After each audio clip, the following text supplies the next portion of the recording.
Mr. Shiv Khera is on the stage. Ladies and gentlemen, put your hands together and let's welcome. साहब, गोविंद काका को मैं खींच के यहाँ ले आया यहाँ। इन्होंने मुझसे पूछा कि मैंने पूरी स्पीच गुजराती में दी, आपको समझ आई?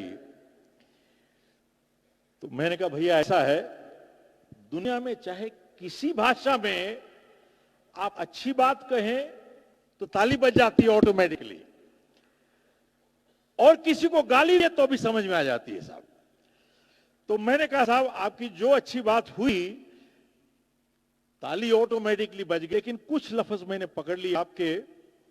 इन्होंने कहा कि problem is way to progress, और कई चीजें कही। तो इन्होंने एक और बात कही कि मैंने 7वीं क्लास पास की थी, इतना कहा था साहब, 7वीं क्लास। हाँ, तब मेरे को एकदम चीज दिमाग में आई कि एक बारी एक MIT, बहुत बड़ी यूनिवर्सिटीज हैं वहां पे इन US, उनको अपने यूनिवर्सिटी के लिए एक जमादार चाहिए था बाथरूम क्लीन करने के लिए। तो एक आदमी यूरोप से माइग्रेट करके आए वहां पे, और उन्होंने अप्लाई किया एज अ जैनिटर। तो उनकी क्वालिफिकेशन पूछी, बोले साहब 7वीं क्लास। तो बोले नहीं भाई, हमारी यूनिवर्सिटी का बहुत ऊंचा नाम है, हमारे तो जैनिटर भी ग्रेजुएट होते हैं, तो क्षमा कीजिएगा हम आपको रख नहीं सकते। खैर चले गए वो। तो वॉल स्ट्रीट के पास पहुंचे, वहां पे एक दुकान में फैक्ट्री बिक रही थी वहां पे। तो उन्होंने उधार में $100 की कन्फेक्शनरी ली, और दुकान के बाहर ही वहां पर जमीन पे उन्होंने दुकान सी लगा दी। और ट्रैफिक वहां पे बहुत होता है वॉल स्ट्रीट में, तो फटाफट जितने लोग आते गए उसका माल बिक गया। फटाफट माल बिक गया, तो उसने जाके अंदर $100 वापस किया और $200 का माल लेके फिर बाहर आ गया साहब। फिर आ गया तो फिर माल बेच दिया, माल बिक गया फटाफट, तो फिर अंदर चला गया। ऐसे करते करते करते करते साहब उसका काम बहुत चल गया, और इतना चल गया कि उसने साहब दुकान खरीद ली। अब दुकान खरीद ली तो उसके पैसे थे, पढ़ा लिखा था नहीं, घर में जाता था, जितने से आते थे अपने बिस्तर के नीचे डालता चला जाता था। तो एक बारी उसको मकान खरीदना था, तो अमेरिका में मकान खरीदने के लिए मॉर्गेज चाहिए होती है। तो मॉर्गेज के लिए बैंक में गए, और बैंक वाले ने पूछा कि भैया आपकी औकात क्या है, आपकी एसेट लायबिलिटीज क्या है, आप बताइए, क्वालिफिकेशन क्या है। तो उसने बोला साहब मुझे मालूम नहीं कि एसेट क्या है, क्योंकि बैंक अकाउंट खोला ही नहीं कभी जिंदगी में, लेकिन जो पैसे मैं डालता गया वहां पर तो वो देख के गिन के थोड़ा बता देता हूं। तो अपना गदा लेके आ गया जहां पैसे घुसा रहा था, तो पैसे घुसाए। उन लोगों ने बैंक में जोड़ा तो तकरीबन $500,000 था साहब, $500,000। तब बैंकर हैरान हो गया, पूछा कि आपकी एजुकेशन क्वालिफिकेशन क्या? बोले 7वीं क्लास। बोले आप 7वीं क्लास करके इतना सक्सेसफुल हो गए, अगर पढ़े लिखे होते तो फिर क्या करते? बोले यूनिवर्सिटी में जमादार होता साहब। આવવાનું નહોતો, પણ મને આ સાહેબ પરાણે લાવ્યા છો એટલે હું શોખથી આવ્યો। नहीं नहीं नहीं, गोविंद भाई, गोविंद काका, आपको जाने नहीं दूंगा, रुकी तो सही थोड़ा। आपने जो बाबा रामदेव कराया था एक बारी फिर से करवा दीजिए, करवा दीजिए साहब, एक बारी फिर से करवा दीजिए सबको। हाँ करवा दीजिए साहब, सब लोग खड़ा हो जाइए साहब, सब एक बारी एक बारी करवा दीजिए, बाबा रामदेव का काम करवा दीजिए साहब, बिल्कुल बिल्कुल बिल्कुल।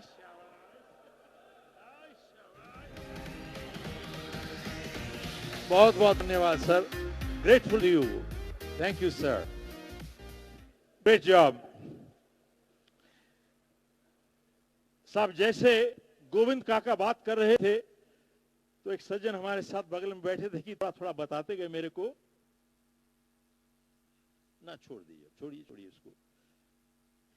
तो मेरे को थोड़ा थोड़ा एक्सप्लेन कर रहे थे कि ये क्या कह रहे हैं, और बार बार जब उन्होंने बात कही तो उन्होंने कहा कि ये कह रहे हैं कि सफलता के लिए जिम्मेवारी बहुत जरूरी चीज है, क्योंकि एक बिजनेस समिट है ये। दुनिया में देखा गया है कि साहब तकरीबन हम लोगों को व्यापारिक समस्याएं नहीं होती हैं, व्यावहारिक समस्याएं होती हैं।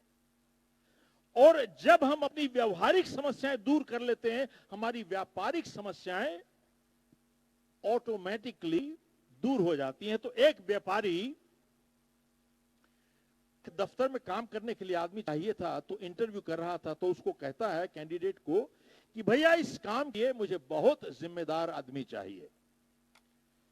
तो कैंडिडेट कहता है कि साहब मेरे से ज्यादा जिम्मेदार आदमी आपको कभी नहीं मिल सकता, क्योंकि जहां मैं पहले काम करता था वहां पर कोई भी चीज गड़बड़ होती थी, सब कहते हैं यही जिम्मेदार है। तो साहब ऐसी जिम्मेदारी हमारे को नहीं चाहिए।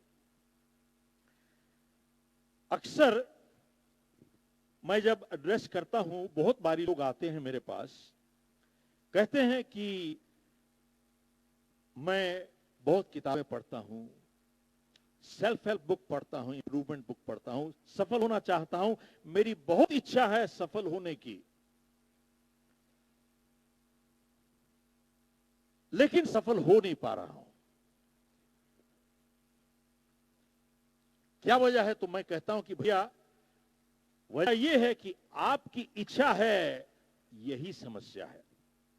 बोले साहब ये कैसे? मैंने कहा भैया आपकी इच्छा है, यही समस्या है, क्योंकि आपका इरादा नहीं है, सिर्फ इच्छा ही इच्छा है। मैंने कहा इच्छा और इरादे में यह फर्क होता है कि जिंदगी में इच्छा का सौदा हो सकता है, इरादे का कभी सौदा नहीं होता। और जिंदगी में जब भी दबाव पड़ता है, हमेशा इच्छा कमजोर पड़ जाती है, इरादा और मजबूत हो जाता है। तो साहब मेरा बहुत सौभाग्य है, आज यहां पे मैं आया हूं। आते हुए यहां पर सब ग्रीट कर रहे थे, जय सरदार जय सरदार, और मैं भी थोड़ा पढ़ रहा था कि ये क्या संस्था क्या है, कैसी है। और मेरे हिसाब से बहुत बारी लोग पूछते हैं कि आप किन लीडर से प्रभावित हुए, तो मैं कहता हूं कि मैंने 10 सिख गुरुओं की जो इतिहास पढ़ा है, वो मुझे उसने बहुत प्रभावित किया है। 10 सिखों का जो इतिहास है, उसमें खास तौर पे गुरु गोविंद सिंह जी, पहले 2 हफ्ते पहले गुरु पर्व भी था। तो मैंने कहा कि साहब गुरु गोविंद सिंह जी ने तलवार उठाई थी, उन्होंने एक बात कही थी, जुल्म करना पाप है और जुल्म सहना उससे भी बड़ा पाप है। और मैं उनके लिटरेचर से इस लिए प्रभावित हुआ हूं क्योंकि उन्होंने एक संदेश बिल्कुल सी दिया है, वो ये है, शक्ति के बिना भक्ति नहीं है साहब, और भक्ति के बिना शक्ति नहीं है। ये दोनों साथ साथ चलती हैं, इसके बिना कभी जिंदगी में काम हुआ ही नहीं है। तो जिंदगी में अगर सफल होना चाहते हैं तो हमें we have to be a fighter, we have to be a fighter. अगर हम शांति से जीना चाहते हैं, we must be strong.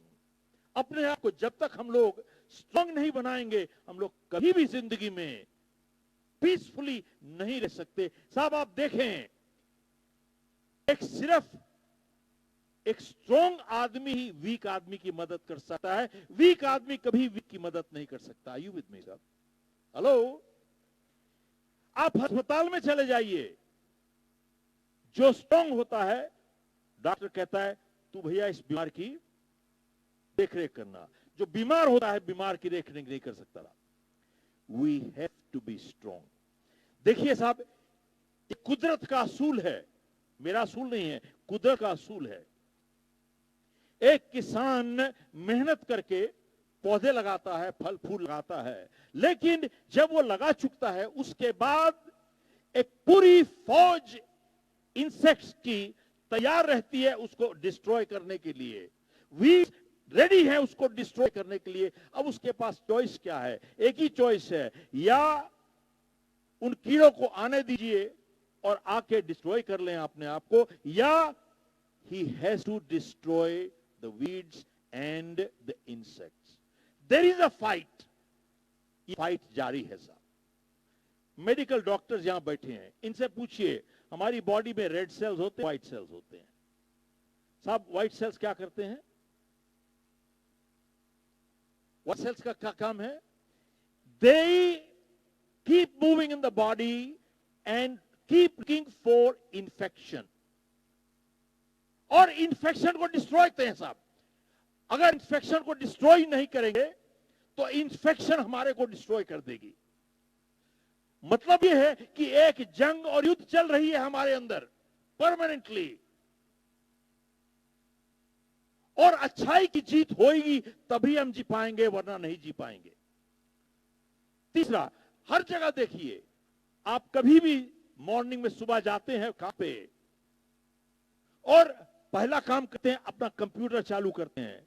Computer चालू करते हैं, पहला काम क्या करते हैं? उसके अंदर एंटीवायरस लगाते हैं। एंटीवायरस, एंटीवायरस का क्या मतलब है? ताकि कोई वायरस आके आपको डिस्ट्रॉय ना कर दे। Antivirus, you have to fight the virus. Means ये युद्ध जारी है, परमानेंटली जारी है।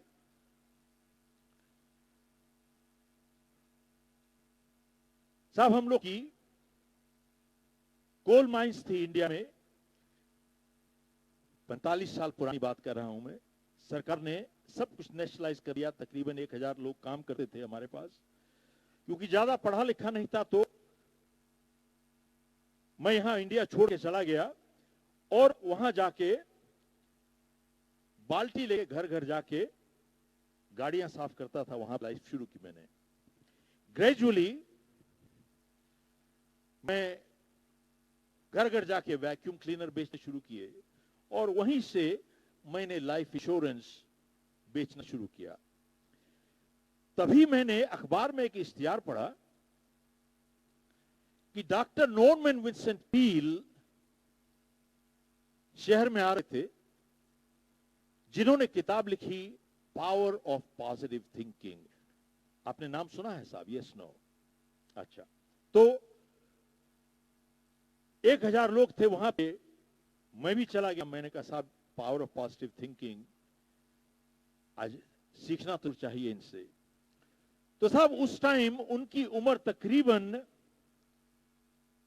मेरा ख्याल है 80-85 साल की थी और उनका कद शायद 5 फुट होगा साहब। हो सकता है जूते के साथ 5 फुट 1 इंच हो। लेकिन जब वो मंच पे आए और उन्होंने एक नजर पूरी ऑडियंस के ऊपर दौड़ाई और उस नजर में बहुत आत्मविश्वास था।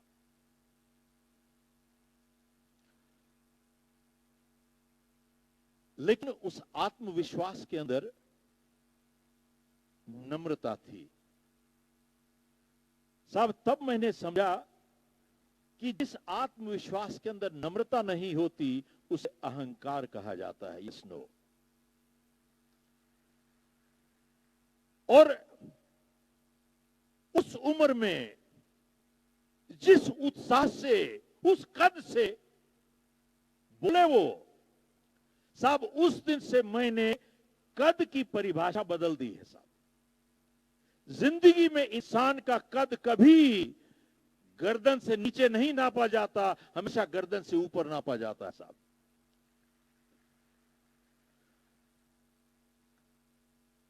तो साहब उसने पूरी ऑडियंस को देखा और बोले आप लोग बहुत आराम से बैठे हुए हैं, लगता है किसी को कोई समस्या नहीं है। तो पूछते हैं कि भैया किसी को समस्या है? तो साहब किसको नहीं है? तो सबने हाथ खड़ा कर दिया, हाँ साहब समस्या है। तब फिर दूसरा सवाल पूछा उन्होंने, कितने लोग समस्या से छुटकारा पाना चाहते हैं? तो सबने हाथ खड़ा कर दिया, हाँ साहब छुटकारा पाना चाहते हैं। तब डॉक्टर पील बोले कि भैया जब मैं यहां पे आ रहा था इस कांग्रेगेशन एड्रेस करने के लिए, तो यहां से 200 गज दूर एक जगह है, मैंने वहां पे देखा कुछ लोग आराम से लेटे हुए हैं, एकदम रिलैक्स्ड हैं, स्ट्रेच्ड आउट, उनको कोई समस्या नहीं है। तो कितने लोग जानना चाहते हैं ऐसी कौन सी जगह है जहां कोई समस्या नहीं है? तो सबने हाथ खड़ा कर दिया साहब। तो डॉक्टर पील बोले कि यहां से 200 गज दूर एक शमशान घाट है और वहां पे लोग पड़े हुए हैं एकदम निश्चिंत, उनको कोई समस्या नहीं है, टोटली रिलैक्स्ड। उसके बाद उन्होंने पूछा कितने लोग समस्या से छुटकारा पाना चाहते हैं? तो सबने हाथ जेब में डाल दिया, सब कोई हाथ खड़ा ही नहीं हुआ। उसके बाद तब डॉक्टर पील बोला कि समस्या एक जीवन का प्रतीक है। जब तक हम जिंदा हैं समस्या रहेगी, जब समस्या ही नहीं रहेगी हम ही नहीं रहेंगे। और देखिए उसके बाद उन्होंने कहा डॉक्टर पील ने कि जब समस्या कम होने लगे, मतलब घंटी बज रही है, तब बोले कि उस टाइम अपने घुटनों पर बैठ जाना और भगवान से प्रार्थना करना, हे भगवान भरोसा छोड़ दिया, कुछ समस्या भेजो। तो साहब डॉक्टर पील ने 40 साल पहले एक छोटी सी प्रार्थना दी उस दिन, जो कि मैंने उस दिन लिखी प्रार्थना, और उस दिन से लेके आज तक मैं घर से निकलने से पहले प्रार्थना करके निकलता हूं और इस प्रार्थना ने मेरी जिंदगी बदली साहब। तो आज मैं आपके साथ शेयर करूंगा, पहले इंग्लिश में कहूंगा, उसके बाद हिंदी में कहूंगा। और ये प्रार्थना डॉक्टर पील की भी नहीं है, ये किसी और ने 200 साल पहले दी थी। इसको इंग्लिश में कहते हैं सेरेनिटी प्रेयर, और ये ऐसे है, God grant me this serenity to accept the things that I cannot change, courage to change the things that I can, and wisdom to know the difference, what I can and what I cannot. मैं repeat करता हूं, God grant me the serenity to accept the things that I cannot change, and courage to change the things that I can, and wisdom to know the difference, what I can and what I cannot. इसका मतलब क्या है? परमात्मा मुझे संतुलन दो, जो मैं बदल नहीं सकता आपकी सौगात समझ के स्वीकार करूं, और अगर मैं बदल सकता हूं तो मुझे इतनी हिम्मत और हौसला दो कि मैं उसे बदल दूं, और इतनी सुबुद्धि दो कि फर्क बता सकूं कि क्या मैं बदल सकता हूं और क्या मैं नहीं बदल सकता। साहब अगर आप इसको एनालाइज करें, मेरे हिसाब से ये वाकई में जिंदगी का एक निचोड़ है। परमात्मा मुझे संतुलन दो कि जो मैं बदल नहीं सकता आपकी सौगात समझ के स्वीकार करूं। अब सवाल यह है कि जिंदगी में क्या हर चीज हमारे इख्तियार में है या कुछ चीजें बाहर भी हैं? सब मैंने अपने मां बाप को नहीं चुना, ना ही आपने चुना। मैं कहां पैदा हुआ ये मेरा फैसला नहीं था, ना ही आपका फैसला था। अगर मेरा रंग ये है तो साहब ये फैसला मेरा नहीं है, इसको बदल नहीं सकता। अगर मेरी हाइट ये है तो मैं 6 फुट 10 इंच नहीं हो सकता। और ये ठीक है, कई लोग अपाहिज पैदा हो जाते हैं, गलती की उन्होंने, और कई बार अच्छे लोगों के साथ बुरे हादसे भी हो जाते हैं। क्या गलती उन्होंने, कौन जाने। तो साहब ऐसा है, बहुत बारी जो हम बदल नहीं सकते हम उसके साथ लड़ते रहते हैं और अपनी जिंदगी में तनाव लेके चले आते हैं और जिंदगी हमारी प्रोडक्टिविटी गिर जाती है। अगर मैं बदल नहीं सकता तो आपकी सौगात समझ के स्वीकार करूं, और अगर बदल सकता हूं तो मुझे इतनी हिम्मत और हौसला दो कि मैं उसे बदल दूं, और इतनी सुबुद्धि दो कि उनमें फर्क बता सकूं, क्या बदल सकता हूं और क्या मैं नहीं बदल सकता। तो साहब, जब मैं अपनी किताब लिख रहा था यू कैन विन, जीत आपकी, इसी सोच को, डॉक्टर पी सोच को लेके मैं 2 कदम आगे चला गया और उसमें मैंने लिखा है, जिंदगी एक फैसला भी है और जिंदगी एक समझौता भी है। लगता है कि आपस में कॉन्ट्रडिक्टरी है, लेकिन है ही नहीं साहब। वो कैसे? जिंदगी एक फैसला भी है, एक समझौता भी है। साहब ऐसा है, अगर मैं आपके साथ व्यवहार करता हूं, मैंने फैसला किया आप मुझसे दुर्व्यवहार किए। मैं अगर आपके साथ बदतमीजी के साथ पेश आता हूं, मैंने फैसला किया आप मुझे साथ बदतमीजी के साथ पेश आइए। मैं अगर सिगरेट जलाता हूं, मैंने फैसला किया कैंसर को बुलाने के लिए। स्नो, हेलो, जिंदगी एक फैसला भी है साहब। अब ध्यान से सुनिएगा, हम सब एक फैसला लेने तक आजाद हैं,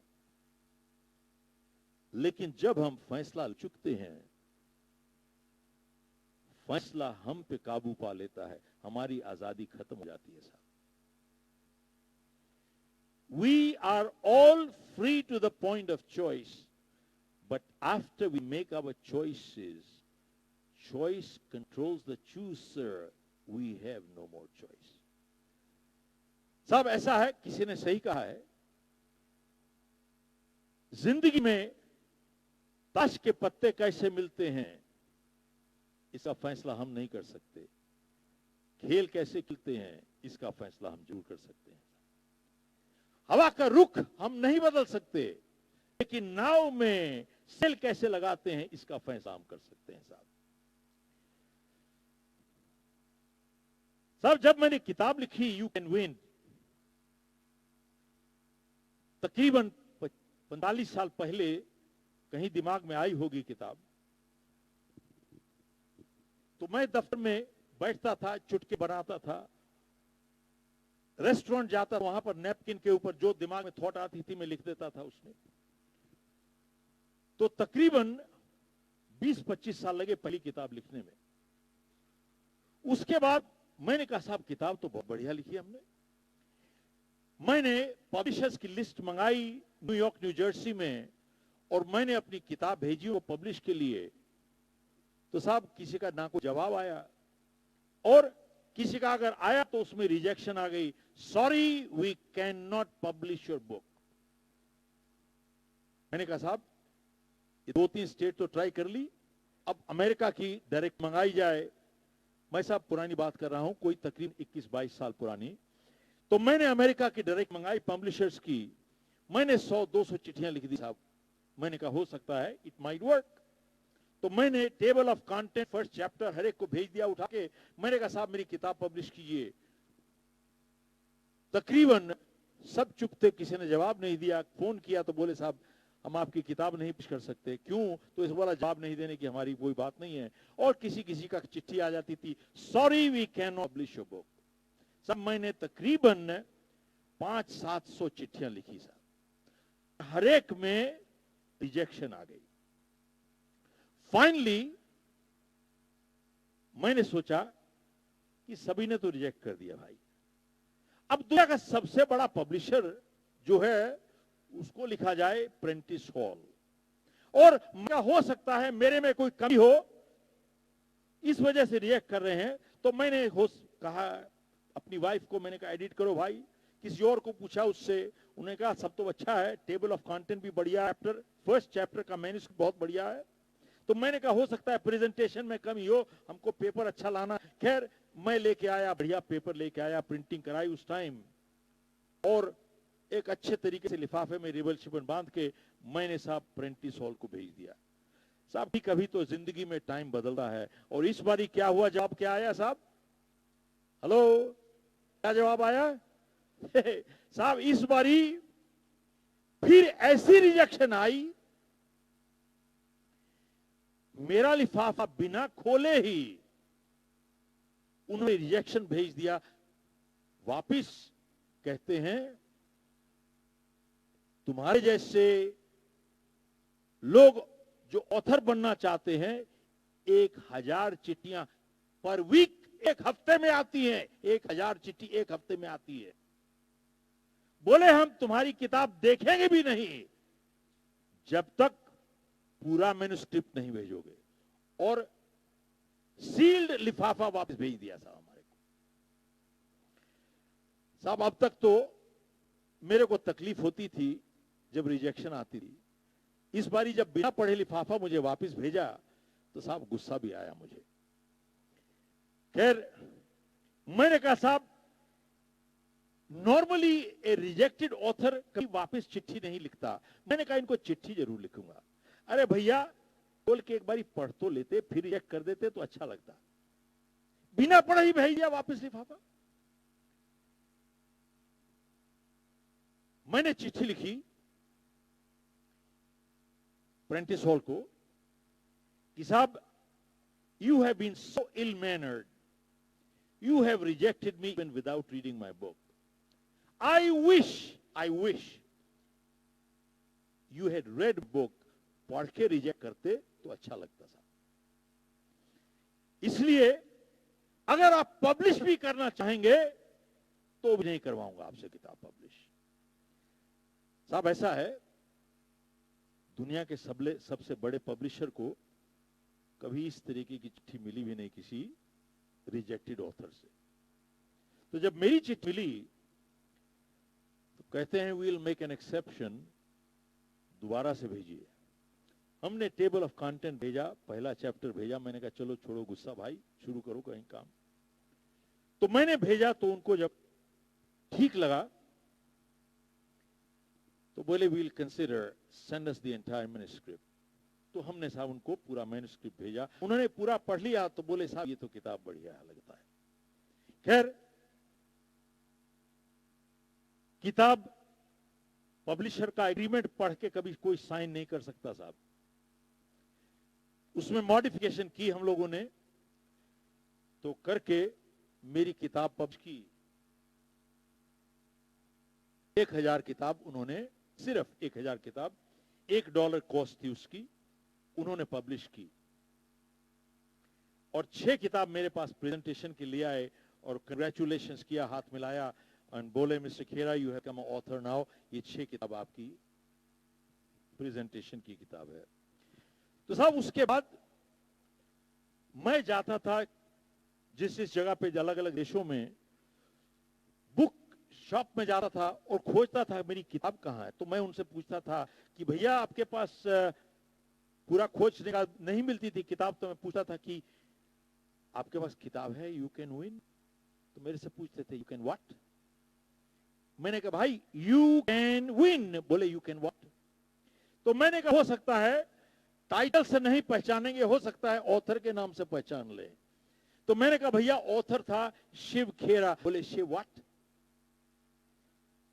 मैंने कहा भाई ऑथर को भी छोड़ दो, प्रेंटिस हॉल का नाम सुना है। बोले हाँ बिल्कुल सुना है। मैंने कहा प्रेंटिस हॉल ने छाड़ी है, छापी है किताब। तो साहब किताब कहीं थी नहीं हमारी।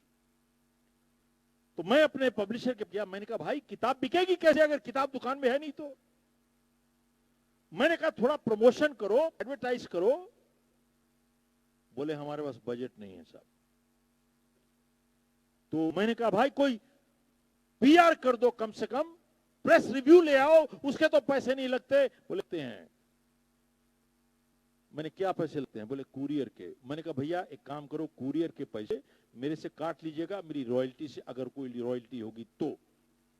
नहीं बिकेगी नहीं तो रॉयल्टी कहां से होगी भाई। मैंने कहा मेरे से काट लीजिएगा, भेजो तो साहब उन्हें मेरी किताब अलग अलग जगह पे भेजनी शुरू की। जगह जाते थे किताब मिलती नहीं थी। खैर मलेशिया में उनका सबसे बड़ा अखबार है, उसमें मेरे को फुल पेज प्रेस रिव्यू दिया था। फुल पेज साहब, एक अनजाने ऑथर को अगर फुल पेज प्रेस रिव्यू मिल जाए ये तो एक लॉटरी के समान है। Yes no, yes no. लेकिन साहब ध्यान दीजिएगा ये लॉटरी कौन सी थी। हेडलाइन में लिखा था don't buy this book. Headline पे लिखा था don't buy this book. Shiv Khera ने कोई नई चीज नहीं लिखी है साहब, this is old wine in new bottle. और पूरा मेरे को क्रिटिसाइज करके, बहुत मेरे को निचुआ साहब उन्होंने क्रिटिसाइज करके फाइनली लिखा नीचे save your money, save your money. और वो अखबार का मेरे को पूरा रिव्यू मेरा सिंगापुर ऑफिस में उन्होंने भेजा। मैं ट्रैवल कर रहा था, मेरी वाइफ वहां पे थी, उसने जब पढ़ा उसको अच्छा नहीं लगा और उसने सोचा कि मुझे बताने की जरूरत नहीं है, उसने लपेट के कुछ फाइलों के नीचे दबा दिया। और जब मैं वापस आया तो मुझे बताया नहीं। 2 साल के बाद हम लोग दफ्तर शिफ्ट कर रहे थे, फाइलें मैं क्लियर कर रहा था, पुरानी फाइलें फेंक रहा था, तो 2 फाइलों के नीचे मेरे को ये पूरा रिव्यू मिल गया था। तो मैंने अपनी वाइफ पूछा कि तुम्हारे को मालूम है? बोले हाँ, मैंने तो वहां रखा है, तो मुझे बताया क्यों नहीं? उसने बोला कि बताने का है क्या? It is so negative, it is so negative. और उसने कहा कि आपने इतनी मेहनत की है, you are so committed, by looking at all this negativity this will pull you down and there is nothing to see here. और तब तक उस 2 साल के अंदर मेरी किताब इंटरनेशनल बेस्ट सेलर बन चुकी थी। और इस 2 साल के पीरियड में साहब, इस हादसे से मैंने साहब एक बहुत अहम सीखी, वो ये है, जिंदगी में आप अच्छा करेंगे, निंदा करने वाले आपकी निंदा करेंगे। आप बुरा करोगे, निंदा करने वाले आपकी निंदा फिर भी करेंगे। साहब अच्छा करते जाओ, निंदा की परवाह मत करो साहब जिंदगी में। अच्छा करते जाओ, निंदा की परवाह मत करो। और चीज सीखी तब मैंने, any fool can criticise and most fools do. और आप देखें दुनिया में किसी देश ने आज तक किसी निंदक को ऑनर नहीं किया। किसी देश ने आज तक कोई सड़क किसी निंदक के नाम नहीं बनाई। आज तक किसी देश ने किसी निंदक के नाम बुत नहीं बनाया साहब। और कुछ लोग ऐसे हैं, आप चाहे जिस तरफ चले जाइए, वो हमेशा they are on the opposite side. Doesn't matter which side, but they are always on the opposite side.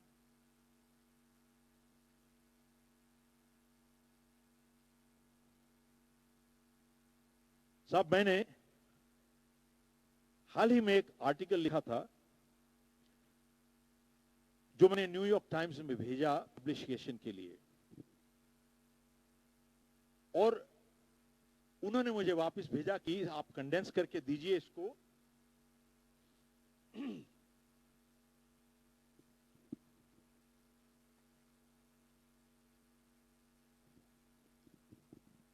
उसमें मैंने लिखा था कि जिस तरीके से आज चेंज हो रहा है दुनिया में, the speed of change is so fast that products जिस दिन लॉन्च होते हैं साहब, उसी दिन ऑब्सोलीट हो जाते हैं। यह स्पीड है चेंज की आज। और नॉलेज 2 या 3 साल में ऑब्सोलीट हो रही है। इंजीनियरिंग ग्रेजुएट्स में चले जाइए, बाय द टाइम ये 4th ईयर में जाते हैं, जो उन्होंने पहले साल में सीखा has become obsolete. Medical graduates जब तक 4th-5वें साल में जाते हैं, एम आई राइट डॉक्टर साहब, what they have learned in the first year has become obsolete. ये है चेंज की रफ्तार। तो मैंने लिखा कि आने वाले टाइम में वो लोग सफल होंगे तो 3 स्किल्स मास्टर कर पाएंगे। I repeat, going into the future, the only people who will succeed in life are those who master 3 skills that have never changed and they will never change. ये कभी बदला ही नहीं साहब. ये स्किल्स, ये कौन से 3 स्किल्स हैं? एक पीपल स्किल्स, दूसरा परसुएशन स्किल्स और तीसरा प्रायोरिटाइजिंग स्किल्स. रिपीट करता हूं साहब. 1 people skills, number 2 persuasion skills, number 3 prioritizing skills. ये 3 चीजें ना बदली हैं ना बदलेंगी. Why people skills? अब दुनिया में कहीं भी देखिए, we are hired for our skills but we are fired for our behavior. Yes, no. So we are hired for our skills but we are fired for our behavior. चाहे व्यापारी वर्ग हो, चाहे कहीं हम नौकरी कर रहे हो या कॉन्ट्रैक्ट ले रहे हो, we are hired for our skills but we are fired for our behavior. और अब देखें, जब भी हम शुरुआत करते हैं, जितनी नीचे से शुरुआत करते हैं, आप देखें 90% टाइम हमारा चला जाता है टेक्निकल स्किल्स में and less than 10% in people skills. लेकिन जैसे जितने ऊपर बढ़ते चले जाते हैं, it just reverses. 90% time goes in people skills, less than 10% in technical skills. और आप देखें साहब, टेक्नोलॉजी और टेक्नीशियंस पैसे के साथ कभी भी खरीदा जा सकता है, लेकिन the wealthiest person in the world, सबसे पैसे वाला इंसान, रिश्ते हर एक को बनाने पड़ते हैं. Yes no. रिश्ते खरीदे नहीं जाते. इसको किसी ने क्रूड लैंग्वेज में कहा है, साहब कुत्ता खरीद सकते लेकिन पूंछ नहीं हिलवा सकते. साहब पैसे के साथ हर चीज नहीं होती. मैं आपको एक उदाहरण देता हूं. गैलप एक बहुत बड़ी कंपनी है अमेरिका में. उन्होंने एक सर्वे किया और उन्होंने कहा कि 63% लोग जो काम करने जाते हैं, they are disengaged. मतलब they don't do their job. 63%. और एक additional 24% are actively disengaged. इसका मतलब क्या हुआ? They make sure दूसरे भी अपना काम नहीं करते साहब. खुद नहीं करते, दूसरे को भी नहीं करने देते. इसका मतलब ये है कि सिर्फ 13% लोग जो काम करने जाते हैं एक्चुअली काम करते हैं. सिर्फ 13%. तो साहब ये सच्चाई और ईमानदारी का इशू है कि नहीं है, ये फर्क होता है पैसा बनाने में और पैसा कमाने में. पैसा बनाना बेईमानी है, पैसा कमाना ईमानदारी है. Are you with me? There is a difference between making money versus earning money. और जो काम करने जाते हैं उनकी ये समझ में नहीं आती कि wages without work amounts to stealing. पैसा बिना काम किए चोरी समान है. Yes no. साहब यही बात तो गोविंद काका कह रहे थे. बिकॉज पीपल जो भी हमारे को हायर करते हैं, they hire us out of trust. Trust is the biggest thing. साहब बहुत बारी आप पूछें लोगों से, टीवी इवेंजुलिस्ट, साधु महात्मा जो अपने आप को कहते हैं कि दुनिया में सबसे बड़ी चीज क्या है, कहते हैं प्यार और प्रेम सबसे बड़ी चीज है. साहब जिस तरीके से मैं सोचता हूं, भरोसा प्रेम से भी ज्यादा अहमियत रखता है. बहुत से लोग ऐसे हैं जिनके साथ हम प्यार करते हैं लेकिन उनके ऊपर भरोसा नहीं कर पाते. Are you with me? Trust in many ways is a much greater compliment in life than love. एक बारी एक टीचर ने स्कूल में बच्चे को एक डिब्बा दिया और बोला कि बेटा ये डिब्बा तू घर जाके अपने पिता को देना, तू नहीं खोलना, सिर्फ अपने पिता को बोलना, वही खोलेंगे।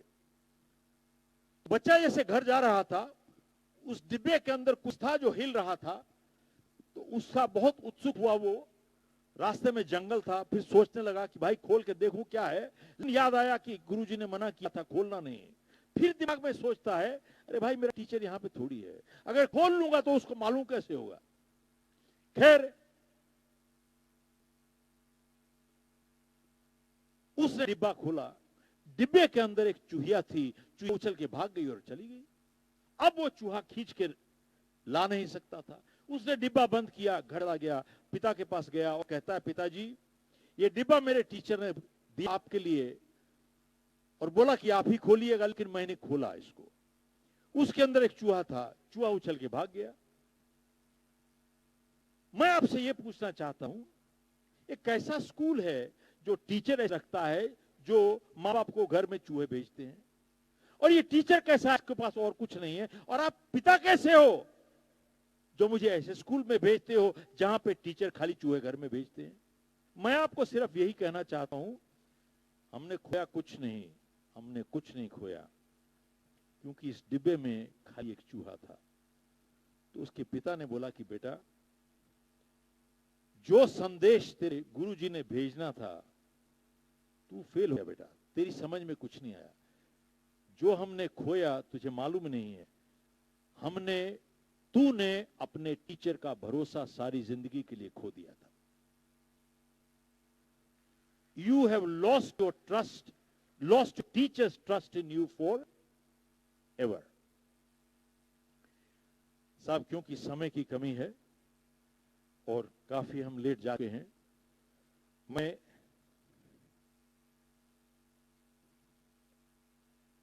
दो सिर्फ जरूरी चीजें कवर करना चाहूंगा, बहुत जरूरी, क्योंकि अगर किसी भी प्रोग्राम से अगर कोई टेक होम ना हो जो बाहर जाके आप इस्तेमाल कर सकें, मेरे हिसाब से वो प्रोग्राम वेस्ट है। आयु में यस नो। अब दो चीज आपसे शेयर करूंगा।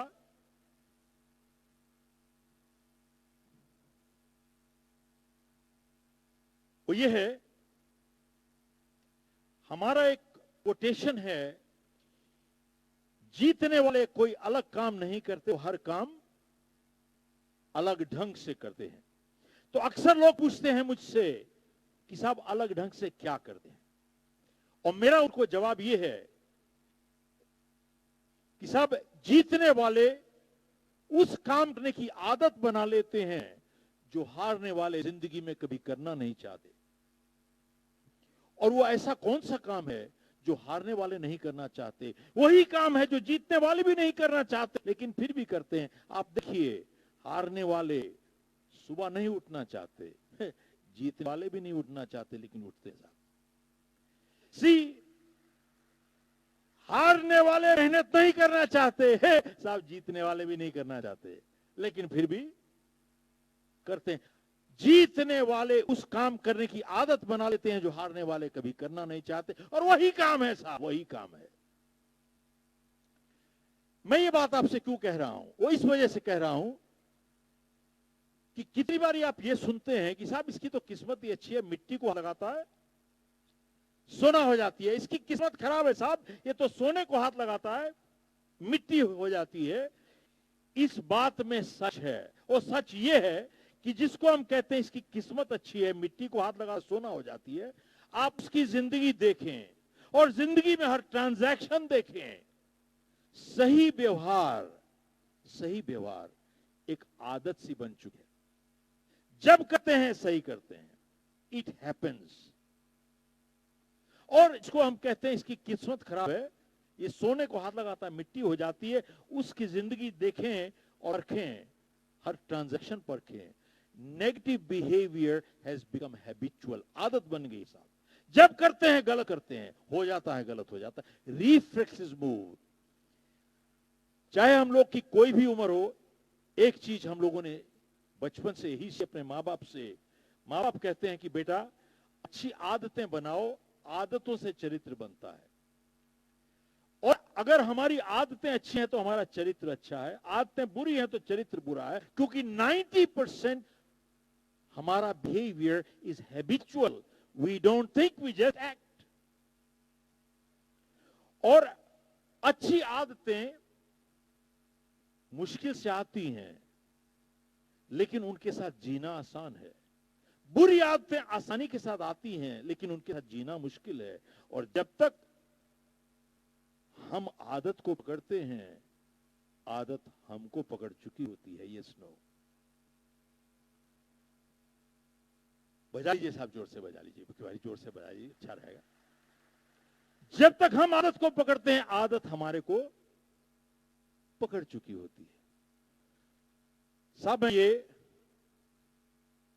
आपके साथ एक और उदाहरण देखूं। आप देखते हैं, anybody did martial art in life?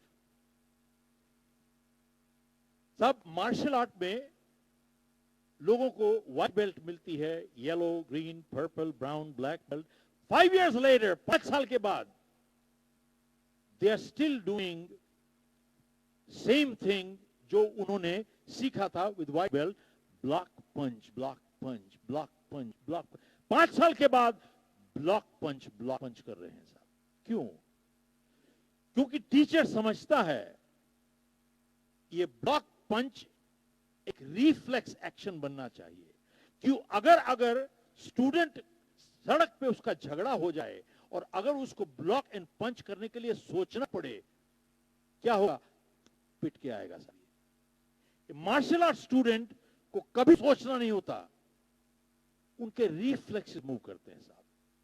आप फौज में देखें, तकरीबन 70% एक फौजी का करियर सिमुलेशन में जाता है in warfare, because they want to bring it into reflex action. समझते हैं कि अगर जंग छिड़ जाए, अगर इन्हें सोचना पड़े जंग कैसे लड़नी है, क्या जिंदगी में लड़ पाएंगे? Never. Answer is it is reflex action. अब मैं आपके साथ वापस आता हूं।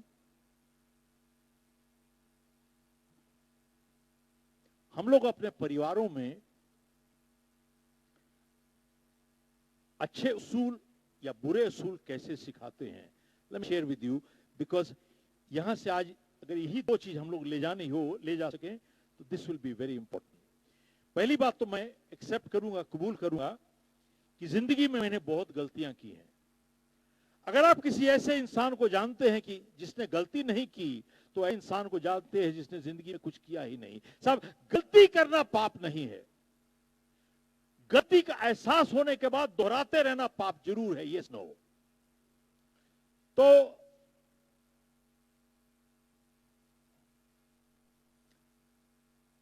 मैं बॉम्बे में प्रोग्राम कर रहा था। हमारा प्रोग्राम बॉम्बे में ललित होटल में होता है साहब।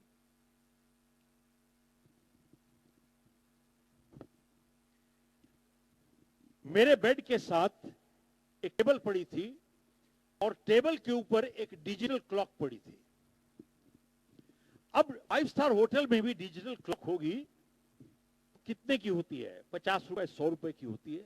That is not important. But उस घड़ी के सामने एक बड़ा साइन लगा हुआ था। This was the sign next to the clock. उस पर लिखा था, this clock is hotel property. Are you with me? Hello? This clock is hotel property. इसके बगल में एक लैंप पड़ा था, छोटा सा लैंप, बहुत अच्छा था। और लैंप के बगल में एक और साइन लगा हुआ था, this lamp is hotel property. तो मैं आपसे पूछना चाहता हूं कि यह साइन उन्होंने सब क्यों लगाया? हेलो? ये सब वहां पे क्यों लगाया साहब? एनीबडी? क्यों लगाया साहब? है जी? Sir, why did they put this sign there? It becomes to the hotel late. मतलब लोग ले जाते हैं, गलती से ले जाते हैं सर, ले जाते हैं, वो सब होटल की घड़ी उठा के ले जाते हैं, पैक करके ले जाते हैं, गलती से तो ले जाते साहब, जानते हैं। अच्छा एक बात बताइए,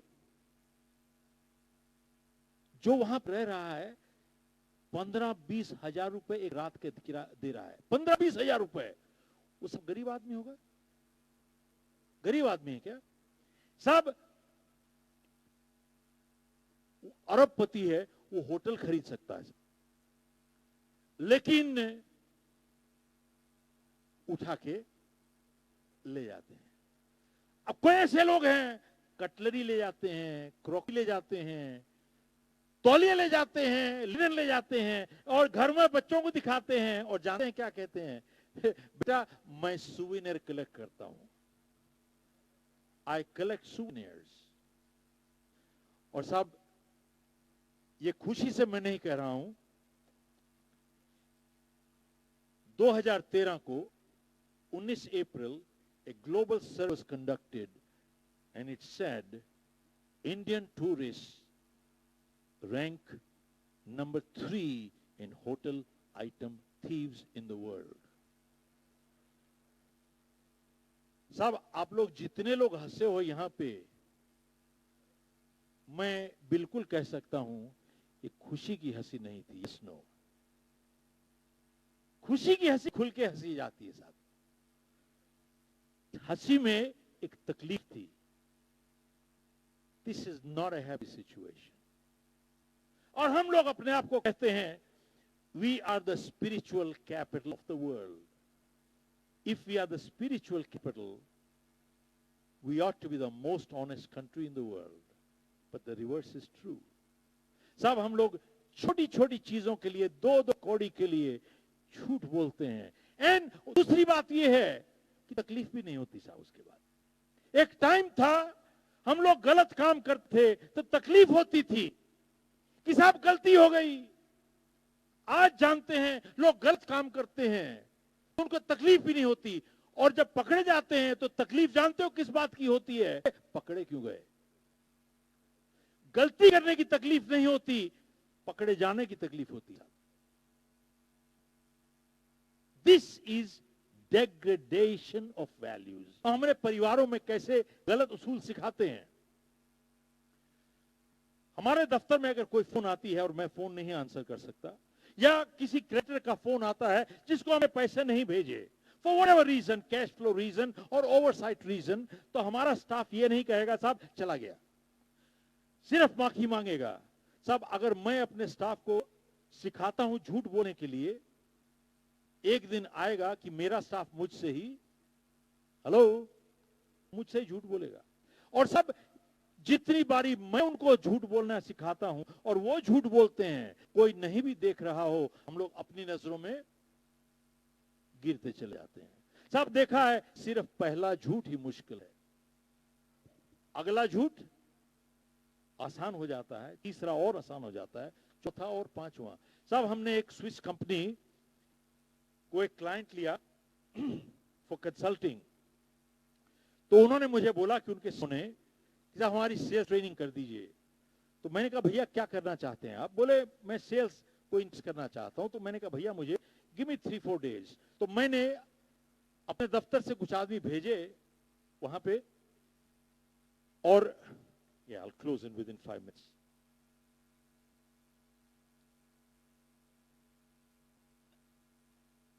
तो मैंने अपने दफ्तर से कुछ लोग भेजे वहां।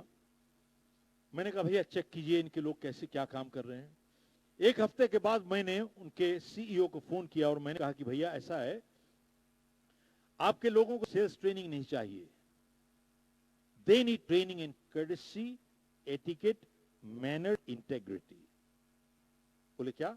I said they need training in courtesy, etiquette, manners, integrity. बोले वो कैसे?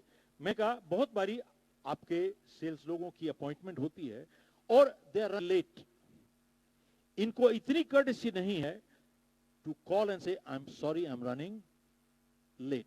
And time to call is when before you got late or after you got late.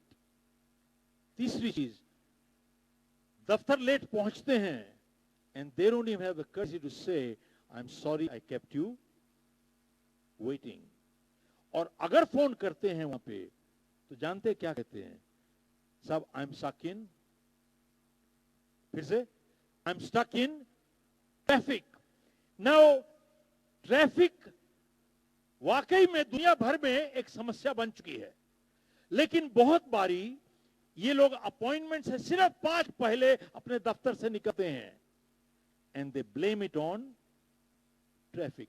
इन लोगों के अंदर इतनी ईमानदारी और गुर्दा नहीं है कि जाके कह दें कि I am sorry I did start late, I am sorry I start late.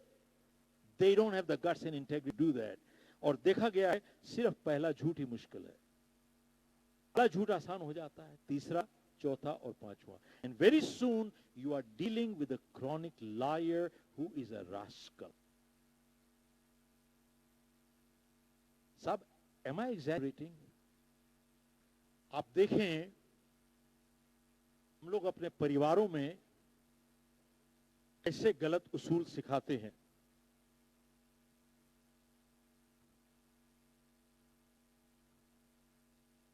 आप मेरे साथ सहमत होंगे कि बड़े पैदाइशी झूठे नहीं होते. Yes no. सीखते हैं.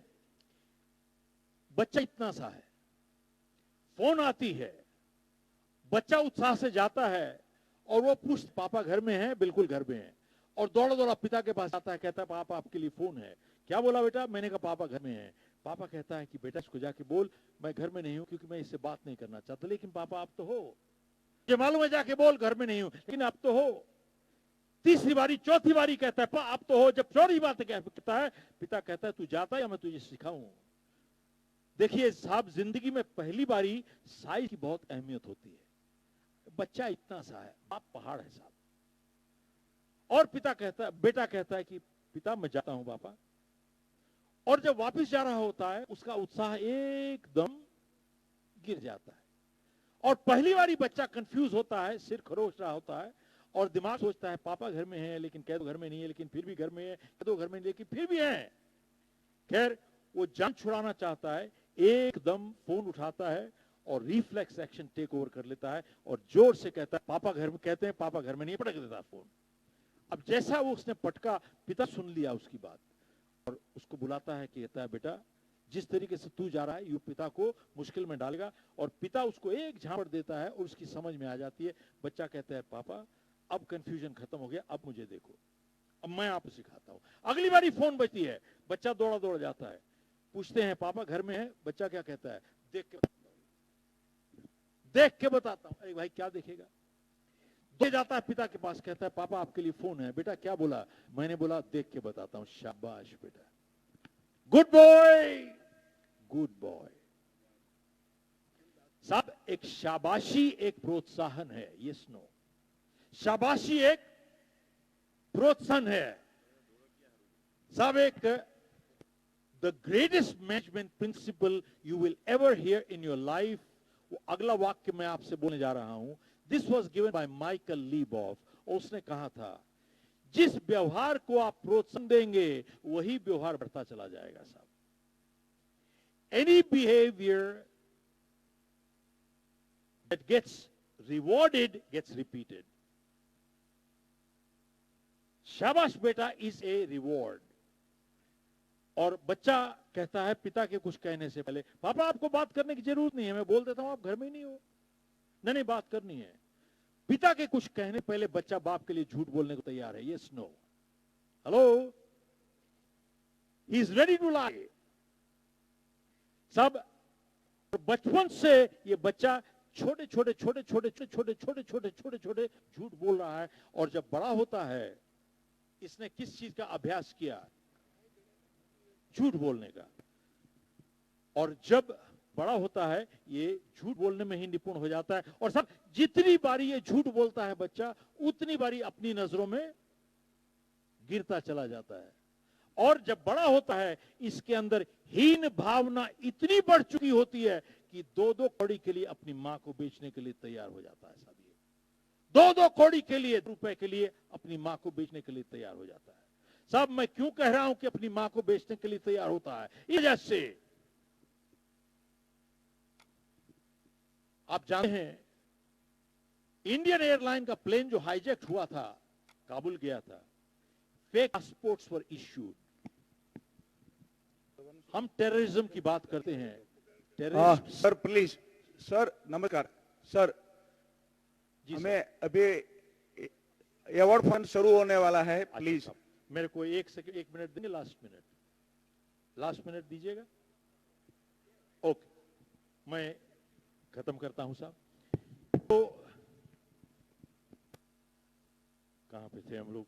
हाँ, मैं ये कहना चाहता हूं कि इंडियन एयरलाइन का प्लेन जो हाईजैक हुआ था, टेररिज्म की बात करते हैं।